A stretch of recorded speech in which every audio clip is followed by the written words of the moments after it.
அங்கே வாங்க இன்னைக்கு ஒரு சிம்பிளான ஸ்வீட் ரெசிபி பார்க்கலாம். இன்னைக்கு வெள்ளை ரவை வச்சு ஒரு கச்சாயம் பார்க்கலாம். நான் வெள்ளை ரவை வந்து ஒரு கப் எடுத்துக்கிறேன். 1.5 கப் வந்து வெள்ளை எடுத்துக்கிறேன். அந்த ரவை அளந்த கப்லேயே 1.5 கப் வெள்ளை எடுத்து வச்சிருக்கேன். 3 வாழைப்பழம் 3 வாழைப்பழம். நான் ஏலக்காய் ஒரு 6 ஏலக்காய் எடுத்து வச்சிருக்கேன். சின்ன ஏலக்காய் கட்டி 6 எடுத்து வச்சிருக்கேன். தேவையான அளவுக்கு நெய். இப்போ நெய் ஒரு 2-3 ஸ்பூன் ஊற்றி இதை நல்லா வறுத்து எடுத்துக்கலாம். முதல்ல ரவையை ஃபஸ்ட்டு இதாங்க தேவையான பொருட்கள். இது கொஞ்சோண்டு உப்பு போடணும். ஒரு சிட்டிகை உப்பு போட்டோம் லாஸ்ட்டில். அங்கே வாங்க நெய் ஒரு 3 ஸ்பூன் விட்டுக்கலாம்.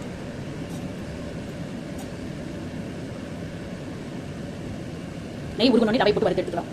நெய் உருகிடுச்சுங்க, ரவை போட்டு வறுத்து. இந்த கச்சாயத்துக்கு நல்லா கிள்ளி போட்டு கச்சாயம் சொல்லுவோம். இது வந்து வறுத்துக்கிட்டீங்கன்னா பச்சை வாசனை, ரவை வாசனை வராது. வறுத்துக்கிட்டு அது ஒரு நல்ல மனமாக இருக்கு ரவை.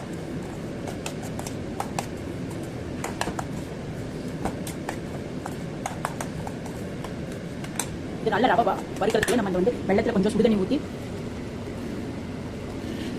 இந்த வெள்ளை கரைட்டுங்க, அடுப்பில் வச்சு கரைச்சிக்கலாம். இதுக்கு அழுக்கெல்லாம் போட்டாலும் நம்ம வெள்ளத்தை காய்ச்சி விட்டுலாம். சும்மா பாவு பதத்துக்குலாம் வேணா, சும்மா அந்த வெள்ளை வந்து கரைஞ்சா போதும். இந்த ரவை வணக்கத்துக்குள்ள இந்த வெள்ளை கரைஞ்சி ரவை நல்லா பச்சை வாசனை போகிற வரைக்கும் இந்த ரவை நல்லா வறுத்து எடுத்துக்கோங்க. அடுப்பு சிம்மில் வச்சுக்கோங்க, ஏன்னா கறிக்கிறோம். நல்லா பாருங்க, நல்ல வாசனை வந்துருச்சு. சும்மா ஒரு 5 நிமிஷம் சிம்மில் வச்சு வறுத்துக்கிட்டாவே அது கருக விடாமல் வறுத்துக்கோங்க. அப்போ நல்லா இருக்கு ரவை. ஆல்ரெடி வறுத்தாச்சுங்க, அதுவும் கரைஞ்சிச்சு, வெள்ளமும் கரைஞ்சிச்சு. பாவு நல்லாவே கொதிச்சிச்சு, ஆஃப் பண்ணிக்கலாம். ரவையும் பாருங்கள் நல்லா மணல் மாதிரி உதிரி உதிரியாக வறுத்து எடுத்தாச்சு. அடுத்த ஆஃப் பண்ணிக்கலாம். ரவை கூட வந்து இதை ஃபில்டர் பண்ணிக்கலாம். ரவை வெள்ளை கலரில் இருந்தது, இப்போ எல்லோ கலரில் மாறிடுச்சு லைட். இப்போ வேறு பாத்திரத்தில் மாற்றியாச்சு. இப்போ இது கூட வந்து அந்த கரைச்சி வச்ச வெள்ளத்தை வந்து ஃபில்டர் பண்ணிக்கலாம், வடிச்சிக்கலாம்.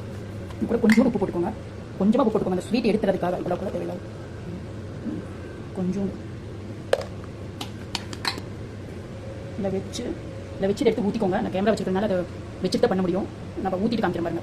நல்லா ஃபில்டர் பண்ணியாச்சு. வெள்ளத்தில் கொஞ்சம் அனுப்பிட்டு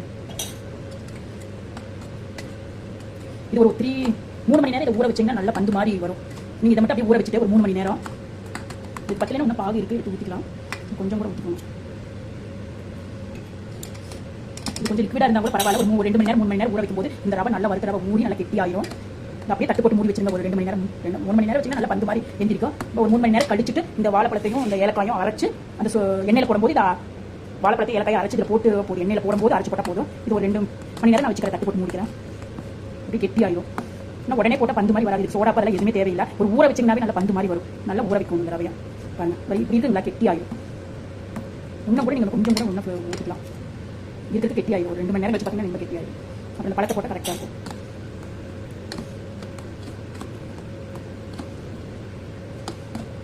பாருங்க, இப்போ இந்த பழத்துக்கு இருக்கு, அப்படியே வருங்க. தட்டு போட்டு ஒரு 2 மணி நேரம் அப்படியே விட்டுறலாம். கெட்டி ஆச்சுன்னா கொஞ்சம் பாகு இருக்கு. அந்த வெள்ளை காய்ச்சினது பாகுல சும்மா தண்ணி ஊற்றி வெள்ளை கரையிற வரைக்கும் அந்த கொஞ்சம் எடுத்து ஊற்றிக்கலாம். ஒரு 2 மணி நேரத்தில் கெட்டி ஆயிடும். அப்போ வந்து இந்த வாழைப்பழத்தை ஏலக்காய் மிக்சியில் அரைச்சு போட்டு கலக்கி நம்ம எண்ணெய் காஞ்சோன்னு சிட்டு எடுக்கலாம். 2 மணி நேரம் ரெஸ்ட்டில் விட்டுருங்க. அப்போ தான் நல்லா பெருசாக பந்து ஒரு சோடாவே போட தேவையில்லை. அவ்வளோ கிரன்ச்சியாக இருக்கும், மேலே கிரன்ச்சியாக இருக்கும், உள்ள வந்து சாஃப்டாக இருக்கும். 2 மணி நேரம் அப்படியே இருக்குங்க. அப்புறம் 2 மணி நேரம் ஆயிடுச்சு, எடுத்து பார்த்துக்கலாம். நான் 1 மணி நேரத்துக்கு முதல்ல எடுத்து பார்த்து ரொம்ப கெட்டியாக இருந்துச்சு. மற்ற இருக்கிற பாவும் இந்த காய்ச்சினதை ஊற்றி வச்சே பாருங்க. இப்போ இந்த பழத்துக்கு இருக்கணும், அப்போ தான் நல்லா இருக்கும் கச்சாயம். நம்ம ஊறிச்சு, நல்லாவே ஊறிச்சு. இப்போ வந்து இதை பழத்தை எடுத்து அரைச்சிக்கலாம். ஏலக்காயும் பழத்தையும் முதல்ல ஏலக்காய் போட்டு முதல்ல அரைச்சிக்கலாம். பாருங்க, ஏலக்காய் கொஞ்சம் அரைச்சாச்சு. இது கூட இந்த பழத்தை தொழிச்சு போட்டு அரைச்சிக்கலாம். பழத்தை போட்டாச்சு. இதை அரைச்சி எடுக்கலாம். நல்லா பழத்தை அரைச்சாச்சு, கிரீமியாக வந்துருக்கு பாருங்க. அரைச்சாச்சு. இப்போ நம்ம இது போட்டு ஆல்ரெடி கிரீமி ஆயிடுச்சு. இதுக்குள்ள அந்த பழத்தை நான் எடுத்து போட்டுக்கிறேன். பாருங்க, நல்லா எடுத்து போட்டாச்சு. இப்போ நல்லா கலந்துக்கோங்க. இந்த நல்ல பழமும் ஏலக்காயும் இந்த ரவை எல்லாம் மிக்ஸ் பண்ணி ஒரு கப் ரவைக்கு இந்த 3 பனானாவே போதும். ஒவ்வொருத்தர் ரொம்ப பழுத்த பழம் போட்டால் நல்லா இருக்குமாங்க. இந்த பழம் நல்லா கலந்துக்கோங்க. இப்போ மாவு ரெடி கலந்தாச்சு. நல்லா போட்டா அடிச்சு கலந்தாச்சு. இப்போ மாவு ரெடி. இப்போ எண்ணெய் ஊற்றி எடுத்துக்கலாங்க. பாருங்க, நல்லா கெட்டி ஆயிடுச்சுன்னு பாருங்க. எண்ணெய் காஞ்சிட்டு இருக்கு, மாவு ரெடி. இப்போ நம்ம எடுத்து கிள்ளி போட்டு எடுக்கலாம். எண்ணெய் காஞ்சோன்னே எண்ணெய் காஞ்சிச்சுங்க. இப்போ மாவு எடுத்து கிள்ளி போட்டுக்கலாம். கொஞ்சமாக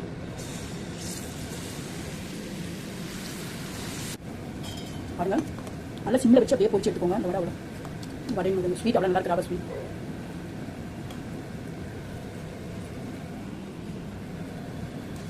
திருப்பி கொடுப்போங்க. ஆனால் சிம்மிலே வச்சு எடுங்க, இல்லைன்னா உள்ள இடையில வேகாமல் போயிடும். மேலே மட்டும் வெந்துடும், உள்ள வேகாது. அதனால் சிம்மிலே வச்சு பொரிச்சு எடுத்துக்கோங்க. இந்த ஸ்வீட் ரவை ஸ்வீட் அவ்வளோ டேஸ்ட் பாருங்க. மேலே வந்து நல்லா கிரன்ச்சியாகவும் இருக்கு, உள்ள வந்து சாஃப்டாகவும் இருக்கும்.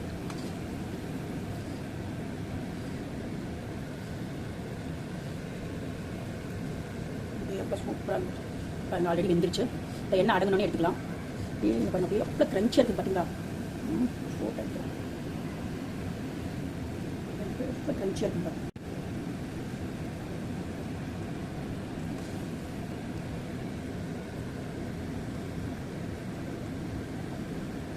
வெந்துச்சுங்க, எடுத்துக்கலாம். பார்க்கணுமா எடுக்கும்போது கொஞ்சம் சாஃப்டாக தான் இருக்குது. ஆடின வரைக்கும் மேலே நல்லா கிரன்ச்சியாகவும் உள்ள சாஃப்டாகவும் இருக்கும்.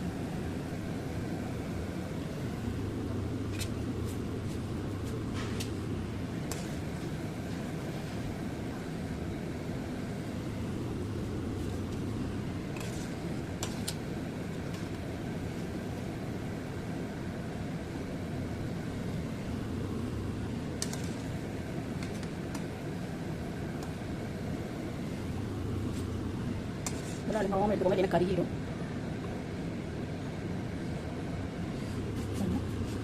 எவ்வளோ சூப்பராக இருக்கு பாருங்க.